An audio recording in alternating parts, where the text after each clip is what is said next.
Gooseberries by Anton Chekhov. The whole sky had been overcast with rain clouds from early morning. It was a still day, not hot, but heavy, as it is in grey dull weather, when the clouds have been hanging over the country for a long while, when one expects rain and it does not. Ivan Ivanovich, the veterinary surgeon, and Birkin, the high school teacher, were already tired from walking, and the fields seemed to them endless. Far ahead of them, they could just see the windmills of the village of Mironosetsko.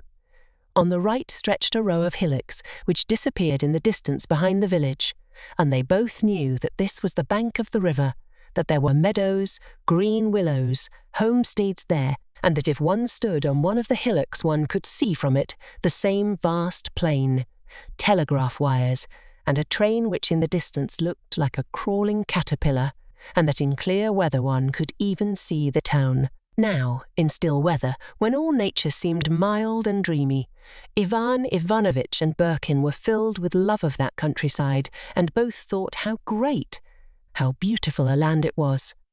"Last time we were in Prokofi's barn," said Birkin. "You were about to tell me a story." "Yes, I meant to tell you about my brother." Ivan Ivanovich heaved a deep sigh and lighted a pipe to begin to tell his story, but just at that moment the rain began. And 5 minutes later heavy rain came down, covering the sky, and it was hard to tell when it would be over. Ivan Ivanovich and Birkin stopped in hesitation.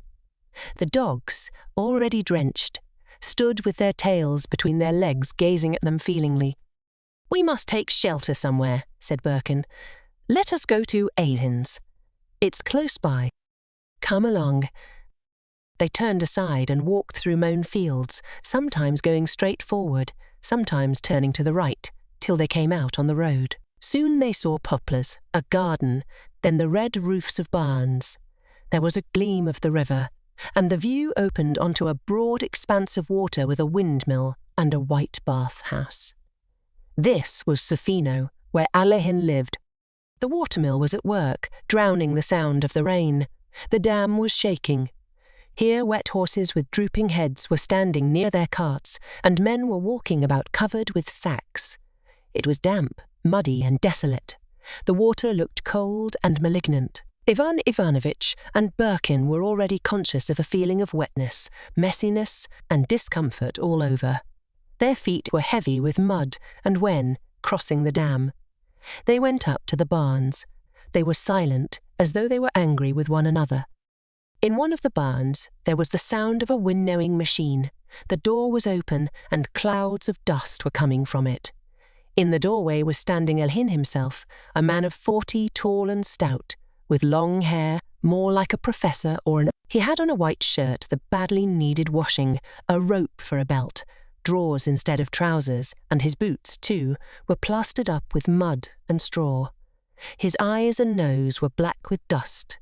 He recognized Ivan Ivanovich and Birkin, and was apparently much delighted to see them. "Go into the house, gentlemen," he said, smiling. "I'll come directly this minute." It was a big 2-storied house. Ailhin lived in the lower story, with arched ceilings and little windows, where the bailiffs had once lived. Here everything was plain, and there was a smell of rye bread, cheap vodka, and harness. He went upstairs into the best rooms only on rare occasions when visitors came. Ivan Ivanovich and Birkin were met in the house by a maidservant, a young woman so beautiful that they both stood still and looked at one another. "You can't imagine how delighted I am to see you, my friends," said Alehin, going into the hall with them. "It is a surprise. Pelagh," he said, addressing the girl, "give our visitors something to change into. And, by the way, I will change too, only I must first go and wash, for I almost think I have not washed since spring. Wouldn't you like to come into the bathhouse? And meanwhile they will get things ready here." Beautiful Pelagh, looking so refined and soft, brought them towels and soap, and Ailhin went to the bathhouse with his guests. "It's a long time since I had a wash," he said, undressing. "I have got a nice bathhouse, as you see. My father built it, but I somehow never have time to wash."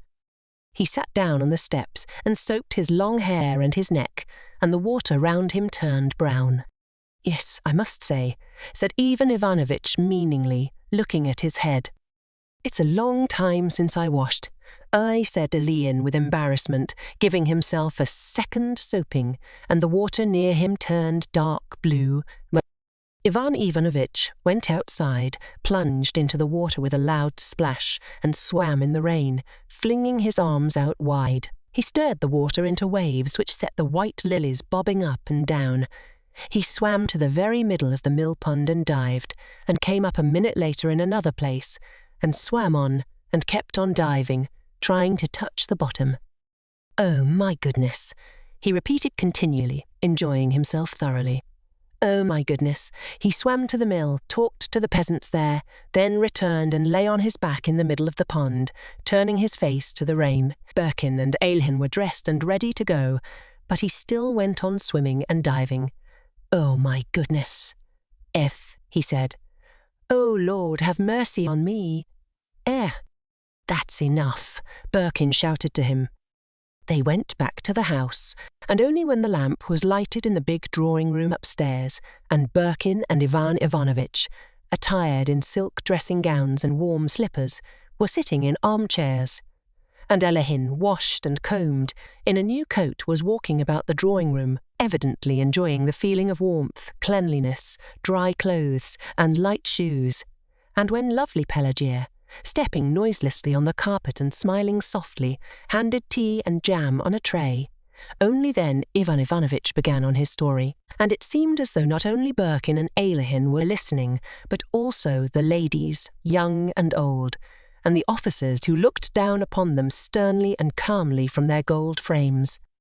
"There are two of us brothers," he began, Ivan Ivanovitch, "and my brother Nikolai Ivanovitch, 2 years younger. I went in for a learned profession and became a veterinary surgeon, while Nikolai sat in a government office from the time he was 19. Our father, Chechimsha Himalayski, but he rose to be an officer and left us a little estate and the rank of nobility. After his death, the little estate went in debts and legal expenses. But anyway, we had spent our childhood running wild in the country. Like peasant children, we passed our days and nights in the fields and the woods, looked after horses, stripped the bark off the trees, fished, and so on. Whoever has once in his life caught perch or has seen the migrating of the thrushes in autumn, watched how they float in flocks over the village on bright, cool days, he will never be a real townsman and will have a yearning for freedom to the day of his death. My brother was miserable in the government office. Years passed by, and he went on sitting in the same place, went on writing the same papers and thinking of one and the same thing, how to get into the country. And this yearning by degrees passed into a definite desire, into a dream of buying himself a little farm somewhere on the banks of a river or a lake. He was a gentle, good-natured fellow, and I was fond of him, but I never sympathized with this desire to shut himself up for the rest of his life in a little farm of his own. It's the correct thing to say that a man needs no more than 6 feet of earth. But 6 feet is what a corpse needs, not a man. And they say, too, now, that if our intellectual classes are attracted to the land and yearn for a farm, it's a good thing. But these farms are just the same as 6 feet of earth. To retreat from town, from the struggle, from the bustle of life, to retreat and bury oneself in one's farm. It's not life, it's egoism, laziness, it's monasticism of a sort, but monasticism without good work. A man does not need 6 feet of earth or a farm, but the whole globe, all nature, where he can have room to display all the qualities and peculiarities of his free spirit. My brother Nikolai, sitting in his government office, dreamed of how he would eat his own cabbages, which would fill the whole yard with such a savoury smell, take his meals on the green grass, sleep in the sun, sit for whole hours on the seat by the gate gazing at the fields and the forest. Gardening books and the agricultural hints in calendars were his delight, his favourite spiritual sustenance. He enjoyed reading newspapers too, but the only things he read in them were the advertisements of so many acres of arable land and a grass meadow with farmhouses and buildings, a river, a garden, a mill and mill ponds for sale. And his imagination pictured the garden paths, flowers and fruit, starling coats, the carp in the pond, and all that sort of thing, you know. These imaginary pictures were of different kinds according to the advertisements which he came across, but for some reason in every one of them he had always to have gooseberries. He could not imagine a homestead, he could not picture an idyllic nook without gooseberries. Country life has its conveniences, he would sometimes say. You sit on the veranda and you drink tea while your ducks swim on the pond.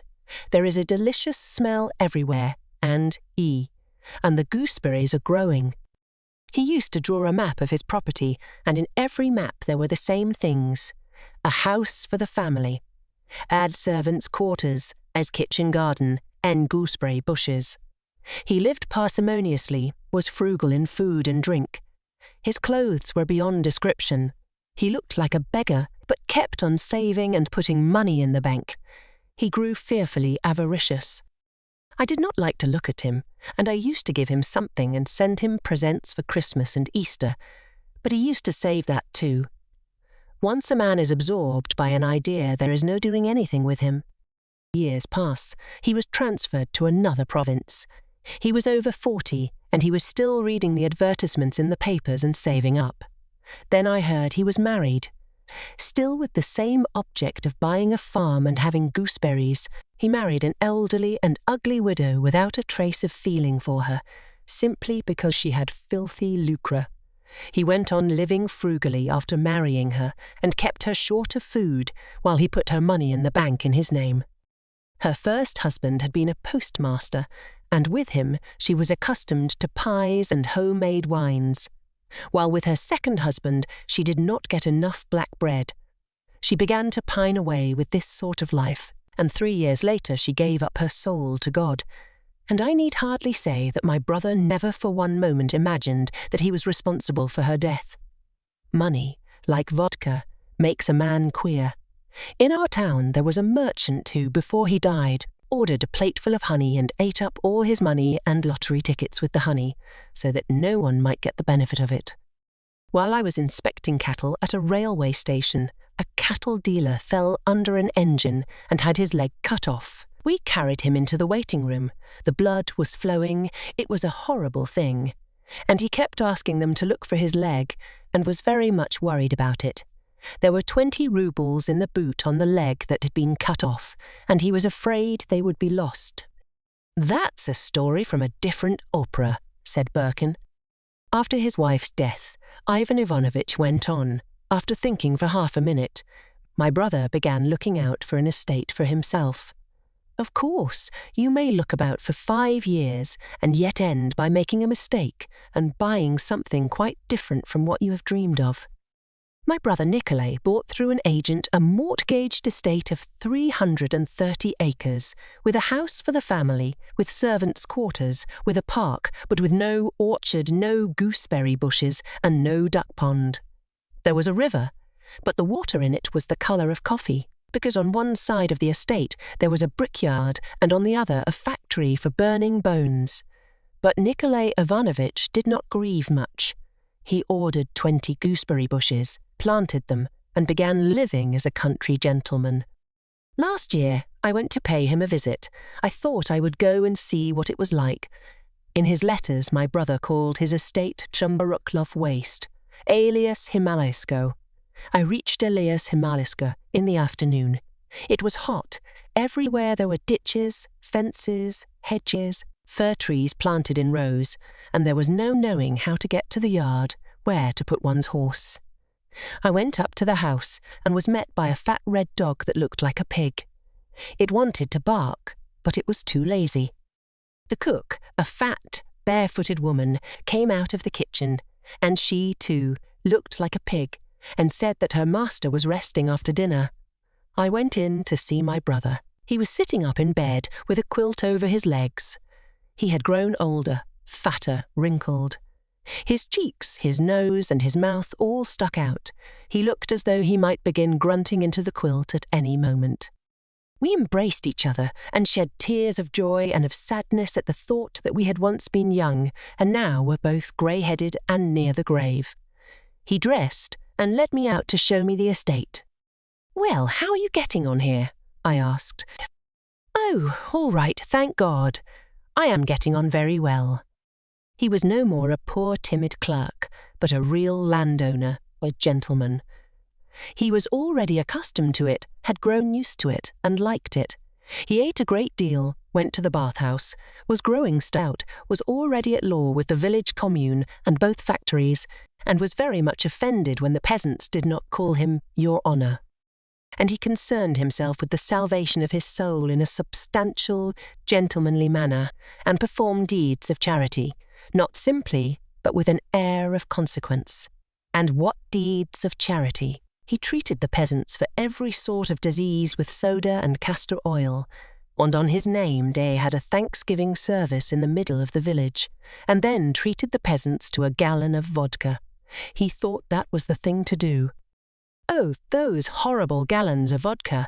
One day the fat landowner hauls the peasants up before the district captain for trespass, and next day, in honour of a holiday, treats them to a gallon of vodka, and they drink and shout hurrah. And when they are drunk bow down to his feet, a change of life for the better, and being well fed and idle develop, in a Russian the most insolent self-conceit. Nikolay Ivanovitch, who at one time in the government office was afraid to have any views of his own, now could say nothing that was not gospel truth, and uttered such truths in the tone of a prime minister. Education is essential, but for the peasants it is premature. Corporal punishment is harmful as a rule, but in some cases it is necessary and there is nothing to take its place. "I know the peasants and understand how to treat them," he would say. "The peasants like me. I need only to hold up my little finger and the peasants will do anything I like." And all this, observe, was uttered with a wise, benevolent smile. He repeated 20 times over "we noblemen," I as a noble. Obviously he did not remember that our grandfather was a peasant and our father a soldier. Even our surname Timsha-Himalayski, in reality so incongruous, seemed to him now melodious, distinguished, and very agreeable. But the point just now is not he but myself. I want to tell you about the change that took place in me during the brief hours I spent at his country place. In the evening, when we were drinking tea, the cook put on the table a plateful of gooseberries. They were but his own gooseberries, gathered for the first time since the bushes were planted. Nikolay Ivanovitch laughed and looked for a minute in silence at the gooseberries, with tears in his eyes. He could not speak for excitement. Then he put one gooseberry in his mouth, looked at me with the triumph of a child who has at last received his favourite toy, and "How delicious!" And he ate them greedily, continually repeating, "Ah, how delicious! They were sour and unripe, but, as Pushkin says, dearer to us the falsehood that exalts than hosts of baser truths. I saw a happy man whose cherished dream was so obviously fulfilled, who had attained his object in life, who had gained what he wanted, who was satisfied with his fate and himself. There is always, for some reason, an element of sadness mingled with my thoughts of human happiness, and on this occasion, at the sight of a happy man, I was overcome by an oppressive feeling that was close upon despair. It was particularly oppressive at night. A bed was made up for me in the room next to my brother's bedroom, and I could hear that he was awake, and that he kept getting up and going to the plate of gooseberries and taking one. I reflected how many satisfied, happy people there really are. What a suffocating force it is! You look at life. The insolence and idleness of the strong, the ignorance and brutishness of the weak, incredible poverty all about us, overcrowding, degeneration, drunkenness, yet all is calm and stillness in the houses and in the streets.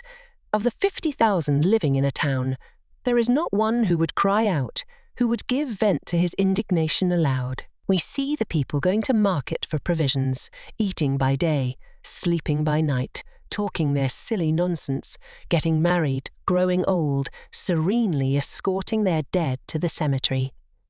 But we do not see and we do not hear those who suffer, and what is terrible in life goes on somewhere behind the scenes. Everything is quiet and peaceful, and nothing protests but mute statistics. So many people gone out of their minds, so many gallons of vodka drunk, so many...